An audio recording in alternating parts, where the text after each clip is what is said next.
ஆன்மீக சொந்தங்கள் அனைவருக்கும் அன்பான மாலை வணக்கம். நாம் நம்மளுடைய சேனலில் தொடர்ந்து நிறைய சுவாரஸ்யமான ஆன்மீகம் சார்ந்த தகவல்களை தாங்க பார்த்துட்டு வந்துட்டு இருக்கோம். அந்த வரிசையில் இப்போ என்ன பார்க்க போகிறீங்க அப்படின்னா, மகர ராசி அன்பர்களுக்கு வரக்கூடிய 24ஆம் தேதிக்கு அப்புறமா ஏற்படக்கூடிய கிரக மாற்றங்களால் என்னென்ன மாற்றங்கள் உங்களுடைய வாழ்க்கையில் நடக்க போகுது, எதுலலாம் நீங்கள் கவனமாக இருக்கணும், என்ன விஷயத்தெல்லாம் நீங்கள் செய்யலாம் செய்யக்கூடாது அப்படின்றத பற்றி தான் இந்த பதிவில் தெளிவாக பார்க்க போகிறீங்க. ஏன்னா உங்களுடைய ராசிக்கு லக்னஸ்தானத்தில் குவியக்கூடிய பல்வேறு விதமான சுப கிரகங்களால் அதிர்ஷ்டமானது உங்களுக்கு கிடைக்க போகுது அப்படின்னே சொல்லணும். அதாவது வாழ்க்கையில் இதுவரைக்கும் பார்க்காத அளவுக்கு மிகப்பெரிய அளவில் உச்சத்தை நீங்கள் பார்க்க போகிறீங்க. ஸோ அப்படிப்பட்ட உங்களுக்கு என்ன பலன்கள் கிடைக்க போகுது அப்படின்றத தொடர்ந்து பார்க்கலாம். வீடியோக்குள்ளே போகிறதுக்கு முன்னாடி நீங்கள் இன்னும் நம்ம சேனலை சப்ஸ்கிரைப் பண்ணாமல் இருக்கீங்க அப்படின்னா மறக்காமல் சேனலை சப்ஸ்கிரைப் பண்ணிக்கோங்க. கூடவே பக்கத்தில் இருக்கிற பெல் சிம்பிளையும் கிளிக் பண்ணிக்கோங்க. அப்போ தான் நாங்கள் போடக்கூடிய வீடியோக்கள் எல்லாமே உங்களுக்கு நோட்டிஃபிகேஷனை உடனுக்குடன் வந்தடையும். நீங்களும் பார்த்து பயன்பெறலாம். வாங்க வீடியோக்குள்ளே போகலாம். 2026ஆம் ஆண்டு பிறந்திருக்கக்கூடிய இந்த சூழ்நிலையில் தற்போது உருவாகி இருக்கக்கூடிய தமிழ் மாதமான தை மாதம் பார்த்திங்கன்னா ஒரு மங்களகரமான மாதம்னு சொல்லுவாங்க. அதாவது ஜனவரியே ஒரு சிறப்பான ஒரு மாதம்தான். தை மாதம் எப்போ ஆரம்பமாகும் அப்படின்னு பலரும் பார்த்திங்கன்னா காத்து கிடக்கிறதெல்லாம் உண்டு. ஏன்னா அந்த அளவுக்கு ரொம்ப ரொம்ப சிறப்பான ஒரு மாதம் தாங்க இந்த மாதம். இந்த மாதம் மகர ராசி நேயர்களே உங்களுக்கு எப்படி இருக்குது அப்படின்றத பார்த்திங்கன்னா பல நன்மைகள் உங்களை இப்போ தேடி வரும் அப்படின்னு தாங்க சொல்லணும். அதாவது உங்களுக்கு எப்படின்னா 7.5 சனியினுடைய இறுதி கட்டத்தில் நீங்கள் இருக்கீங்க. இன்னும் சனி பகவான் விலகலை. சனி பகவான் எப்போ உங்களுக்கு விலகிறாரோ அதிலேருந்து உங்களுக்கு நிறைய நன்மைகள் இப்போ போகிற போக்கில் உங்களுக்கு நிறைய நன்மைகளை கொடுத்துட்டு தான் போக போகிறாரு. ஏன்னா 7.5 சனி ஆனதுலேருந்து நீங்கள் முழுமையாக இப்போ விடுபட போகிறீங்க. ஸோ இறுதி கட்டத்தில் நீங்கள் இருக்கிறதுனால ஒரு சில விஷயங்களில் என்ன பண்ணணும்னா கொஞ்சம் கவனமாக தான் இருக்கணும். மற்றபடி பெருசாக உங்களுக்கு எந்த ப்ராப்ளமும் கண்டிப்பாக கொடுக்கவே மாட்டார். ஏன்னா உங்களுடைய ராசி நாதனே சனி பகவான் தான். அவர் இந்த காலகட்டங்களில் உங்களுக்கு தனஸ்தானத்தில் இருக்கிறாரு.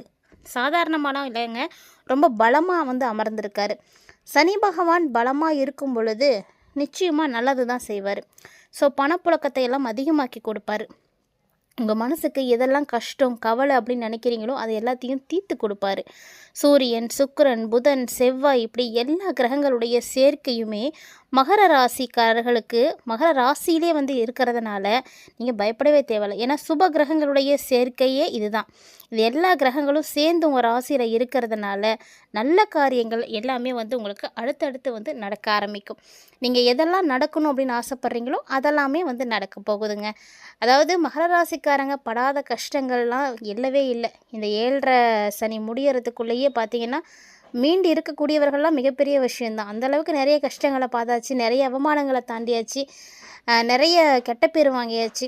ஸோ இதை எல்லாமே இப்போ தாண்டி இப்போ நீங்கள் உங்களுடைய வேலைகளை செய்ய போகிறீங்க. உங்களுக்கு பார்த்திங்கன்னா இனிதான் வாழ்க்கையே ஆரம்பமாக போகுது அப்படின்னே சொல்லலாம். ஸோ அந்த மாதிரி நிறைய விஷயங்களானது உங்களுக்கு நடந்திருக்கும். இனி பார்த்திங்கன்னா எதிரிகள் கூட உங்களை விட்டு விலகிடுவாங்க. இவ்வளோ நாளாக உங்ககிட்ட நல்ல நண்பர்களாக இருந்தவங்க கூட எதிரிகளாக தெரிஞ்சிருப்பாங்க. ஆனால் இப்போது அப்படி ஒருத்தர் கூட இருக்க முடியாது. ஸோ எந்த ஒரு பகை உணர்ச்சியோடையும் உங்கள் முன்னாடி கூட யாரும் நின்று எந்த ஒரு காரியத்தையும் செய்ய முடியாது. அந்த அளவுக்கு உங்களுக்கு கிரகங்கள் நல்லா இருக்குது. குடும்பமும் அப்படிதாங்க ரொம்ப சிறப்பாக இருக்கும். குடும்பத்தில் பார்த்திங்கன்னா உங்களுக்கு பரம்பரையாக இருக்கக்கூடிய பிரச்சனைகள் எல்லாமே இவ்வளோ நாளாக உங்களுக்கு மிகப்பெரிய அளவில் கஷ்டங்களை கொடுத்துட்டு இருந்திருக்கும். அப்படி குடும்பத்தில் இருந்து வந்த எல்லா பிரச்சனைகளும் தீரும். பரம்பரை சொத்தெல்லாம் உங்கள் கைக்கு வரும். எவ்வளோ காலமாக கிடைக்காம இருந்திருக்கும், ஆனால் கண்டிப்பாக இனிமேட்டுக்கு பரம்பரை சொத்தெல்லாம் உங்கள் கைக்கு வந்துடும். நிறைய ஆதாயம் இருக்குது, நிறைய நன்மைகள் இருக்குது.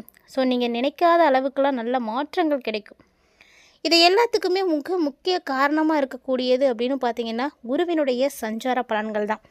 ஸோ குரு எங்கே இருக்காருன்னா மிதுன ராசியில் இருக்கிறாரு. எப்படி இருக்கிறாரு? வக்ரமாக இருக்கிறாரு.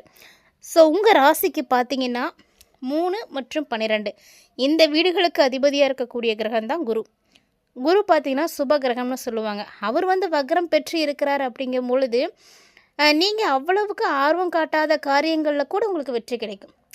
சும்மா உங்களுக்கு விருப்பமே இருக்காது, எல்லோரும் செய்கிறாங்களே அப்படின்னு தான் நானும் செஞ்சேன் அப்படின்னு நீங்கள் செஞ்ச காரியங்கள் கூட உங்களுக்கு கை கொடுக்குங்க.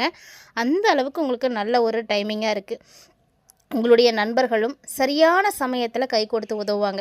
உங்களுக்கு எப்பெல்லாம் கஷ்டம் அப்படின்னு நினைக்கிறீங்களோ அப்போல்லாம் அவங்களுடைய உதவி கிடைக்கும். சின்ன சின்ன உடல்நல தொந்தரவுகள் இருக்கும். ஏன்னா சனி பகவான் விலக போகிறார் இல்லையா, கண்டிப்பாக கொடுப்பாரு. கொடுத்தாலுமே கூட அது தானாகவே சரியாயிடும். ஸோ உங்களுக்கு ஒரு ஜுரமே கூட வருது அப்படின்னா 2 நாள் இருக்கும், தானாகவே அதே சரியாக போயிடும். அதுக்காக நீங்கள் எதுவும் செலவுகள் பண்ணணுமோ இல்லை மருத்துவமனைக்கு போகிறதோ இல்லை ரொம்ப கஷ்டப்பட்டுட்டு இருக்கிறதோ அந்த மாதிரிலாம் எதுவுமே நடக்காது. ஸோ எந்த ஒரு விஷயமா இருந்தாலும் தானாகவே வந்து சரியாகிற மாதிரி தான் இருக்குது. அது மட்டும் இல்லைங்க, இந்த டைம் மகர ராசிக்காரங்களே எவ்வளவு கடன்கள் இருந்தாலும் நிச்சயமாக அது எல்லாத்தையுமே நீங்கள் திருப்பி செலுத்தக்கூடிய டைமிங் ஸ்டார்ட் ஆயாச்சு. ஸோ கண்டிப்பாக எல்லா கடன்களையும் அடைப்பீங்க. அதற்கான கிரக நிலைகள் ரொம்ப நல்லா இருக்குது. அது மட்டும் இல்லாமல் குருவினுடைய பார்வை வந்து சிறப்பான இடத்துல விழுது. ஏன்னா 2, 10, 12 ஆகிய வீடுகளில் தான் விழுது. அதனால் அதற்கான பலன்கள் இனி வந்து கிடைக்க ஆரம்பிச்சிடும். ஸோ இனி இது வரைக்கும் கிடைக்கலனா கூட இனிமேல் கிடைக்க ஆரம்பிச்சிடுங்க. குடும்பத்தில் சுப நிகழ்வுகள் வந்து நடக்கவே இல்லையே அப்படின்னு நீங்கள் கஷ்டப்பட்டுட்ருக்கீங்களா? இனி உங்களுக்கு எல்லா விதமான நல்ல விஷயங்களும் நடக்கும். உங்களுடைய தொழிலையும் புதிய பங்குதாரர்கள்லாம் வந்து சேருவாங்க. ஸோ தொழிலும் பார்த்திங்கன்னா நல்லபடியாக இருக்கும். உங்களுக்கு தேவையான சப்போர்ட் எல்லாமே இப்போ வந்து கிடைக்கும். அதனால் நீங்கள் எதுக்குமே வந்து கவலைப்பட தேவையில்ல, பயப்பட தேவையில்ல. எல்லா விஷயங்களையும் நீங்கள் வந்து தொடர்ந்து செய்துக்கிட்டே இருக்கலாம். அது மட்டும் இல்லைங்க, இந்த காலகட்டங்களில் மகர ராசிக்காரங்க யாரெல்லாம் வந்து வெளிநாடு போகணும் அப்படின்னு கனவோடு இருக்கீங்களோ, ஆசையோடு இருக்கீங்களோ, அந்த கனவு, ஆசை எல்லாமே இப்போ வந்து நினைவாக போகுது அப்படின்னு தான் சொல்லணும். நிறைய கனவுகள் வந்து நினைவாக போகுதுங்க. உங்கள் வீட்டுக்கு தேவையான ஆடம்பர பொருட்களை அது மட்டும் இல்லாமல் ஆடை வாங்குறது, ஆபரணங்கள் வாங்குறது, உங்களுக்கு பார்த்திங்கன்னா தொழில் தொடங்கணும் அப்படின்ற கனவு இருக்குன்னா கூட இந்த டைமில் நீங்கள் வந்து கண்டிப்பாக தொடங்கலாம். ஏன்னா சுய தொழில் கனவுகள் கூட மகர ராசி நேயர்களுக்கு நிறைய பேருக்கு வந்து நனவாகுங்க. மேலும் புதனுடைய சஞ்சார பலன்களும் ரொம்ப நல்லாவே இருக்குது.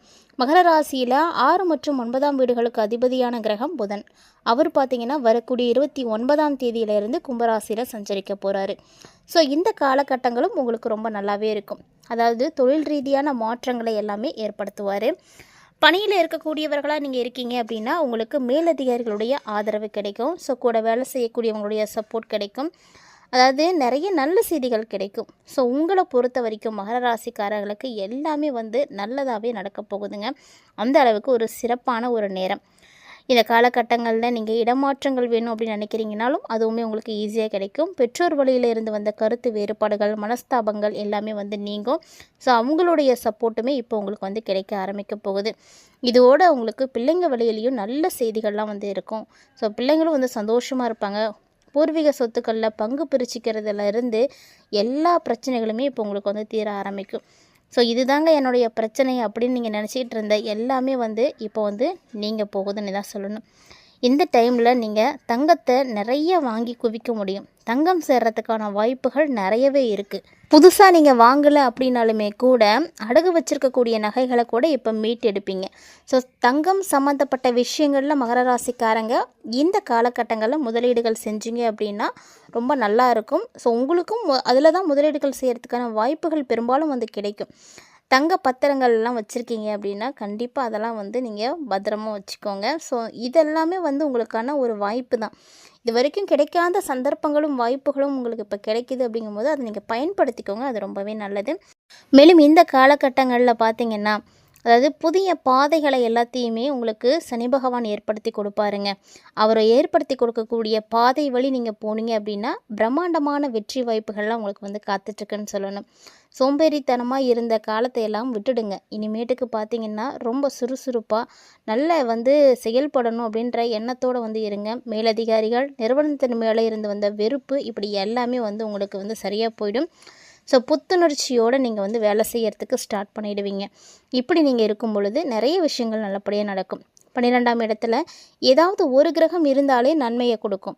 ஆனால் இப்போ பாருங்களேன், உங்களுக்கு செவ்வாய், சுக்கிரன், சூரியன், புதன் அப்படின்னு 4 கிரகங்களுடைய சேர்க்கை இருக்குது. ஸோ அதுவும் ஒரே இடத்துல இருக்காங்க. 12ஆம் இடம் அப்படிங்கிறது அயன ஸ்தானம். அதாவது இல்லற வாழ்க்கை ரொம்ப நல்லாயிருக்கும். இந்த காலகட்டங்களில் நீங்கள் வெளியில் போகிறதுக்கான வாய்ப்புகள் நிறைய இருக்குது. சுற்றுலா போயிட்டு வரலாம். ஸோ அதுக்கான வாய்ப்புகள்லாம் நிறைய கிடைக்கும். இதனால் பார்த்திங்கன்னா உங்களுடைய வாழ்க்கை துணையோட ரொம்ப சந்தோஷமாக இருப்பீங்க. குடும்பத்துக்காக நேரத்தை செலவிட முடியாதவர்கள் கூட இப்போ செலவு செய்வீங்க. ஸோ குடும்பத்துக்காக உங்களுக்கு நல்ல ஒரு வாய்ப்புகள் எல்லாமே வந்து கிடைக்கும். குடும்பத்தில் மகிழ்ச்சியாக இருப்பீங்க. செவ்வாய் பகவான் உச்சம் பெற்று ராசியில் இருக்கிறாருங்க. ஸோ அதனால் பார்த்திங்கன்னா ரொம்ப நல்ல பலன்கள் கிடைக்கும். யாராவது உங்களை சீண்டி விடுறாங்க அப்படின்னா மட்டும் இந்த டைமில் கடுமையான கோபம்லாம் ஏற்படும். ஸோ முடிஞ்ச அளவுக்கு அமைதியாக இருங்க. திடீர்னு பெரிய முடிவுகளை மட்டும் எடுக்காதீங்க. கொஞ்சமாக நிதானமாக இருக்கணும். ராசியில் செவ்வாய் பகவான் உச்சமடைந்து இருக்கிறதுனால வம்பு, வழக்கு, பஞ்சாயத்து, சண்டை சச்சரவுகள் இது எல்லாமே வரும். வரதான் செய்யும். இருந்தாலுமே கூட நீங்கள் தான் கொஞ்சம் வந்து பொறுமையாக போகணும். போலீஸ் வரைக்கும் போகிறதுக்கான நிலைமைகள்லாம் கூட இருக்குங்க. அதனால் முடிஞ்ச அளவுக்கு மகர ராசி நேயர்களே இந்த காலகட்டங்களில் உங்களுடைய கோபத்தை எல்லாம் குறைச்சிக்கோங்க. அதுதான் நல்லது.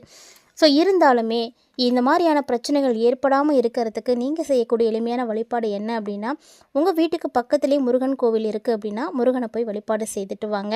அருகில் இருக்கக்கூடிய கோவில்களுக்கு வேல் சாட்டுறது, இல்லைனா ஏதாவது ஒரு தான தர்மங்கள் செய்கிறது, இந்த மாதிரியான விஷயங்களை நீங்கள் செய்யும் பொழுது உங்களுடைய முன்னேற்றத்துக்கு ரொம்ப ரொம்ப உதவியாக இருக்கும். கட்டாயமாக இந்த எளிமையான வழிபாடுகளை எல்லாம் செய்து பாருங்கள். மகர ராசி நேயர்களாகிய நீங்கள் நிறைய தகவல்களை இந்த பதிவின் மூலமாக தெரிஞ்சிட்ருப்பீங்கன்னு நினைக்கிறேன். கட்டாயமாக இந்த பதிவும் உங்களுக்கு பிடிச்சிருந்துருக்குன்னு நினைக்கிறேன். அப்படி ஒருவேளை இந்த பதிவானது பிடிச்சிருந்ததுன்னா லைக் பண்ணுங்கள், ஷேர் பண்ணுங்கள், மறக்காமல் கமெண்ட் பண்ணுங்கள். அதே போல் நம்மளுடைய சேனலில் கொடுக்கப்படக்கூடிய பரிகாரங்களாக இருக்கட்டும், வழிபாட்டு முறைகளாக இருக்கட்டும், எல்லாமே ரொம்ப எளிமையான முறையில் மட்டுமே கொடுத்துட்டு இருக்கோம். ஸோ மறக்காமல் அதையும் வந்து செய்து பாருங்கள். இந்த மாதிரி நிறைய காலகட்டங்களில் அது உங்களுக்கு ரொம்ப உதவியாக இருக்கும். இந்த பதிவில் பார்த்த தகவல்களை போல் இன்னும் நிறைய இன்ட்ரெஸ்டிங்கான தகவல்களோட மற்றும் ஒரு சுவாரஸ்யமான ஆன்மீக தலைப்பில் சந்திக்கலாம்.